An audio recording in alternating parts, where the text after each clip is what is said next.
कृष्ण जिस गांव में रहते थे, गोकुल, वह गोपालों या पशुपालकों का क्षेत्र था।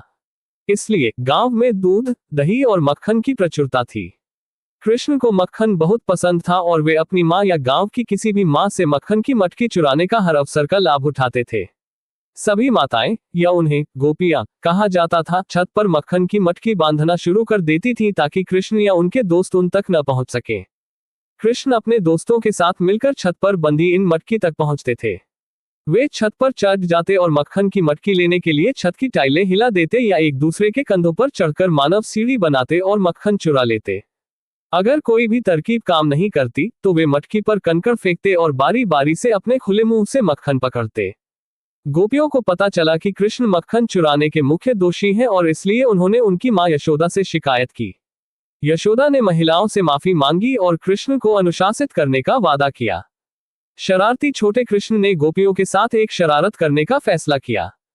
जब सभी महिलाएं स्नान करने के लिए नदी पर गई थीं, तो उन्होंने जाकर नदी के किनारे से उनके सारे कपड़े चुरा लिए। उन्होंने कहा कि वह उनके कपड़े तभी लौटाएंगे जब वे वादा करें कि वे उनकी मां से शिकायत करना बंद कर देंगी।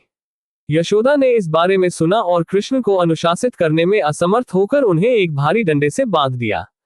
कृष्ण खुद को छुड़ा नहीं पाए, इसलिए उन्होंने नदी के किनारे जाने का फैसला किया जहां उनके दोस्त उनकी मदद करेंगे। वह जंगल में चलने लगे जब वे दो पेड़ों के बीच फंस गए जो एक दूसरे के बहुत करीब उग रहे थे। कृष्ण ने बस इतना जोर लगाया कि वे हिल सके और पेड़ों को उखाड़ फेंका।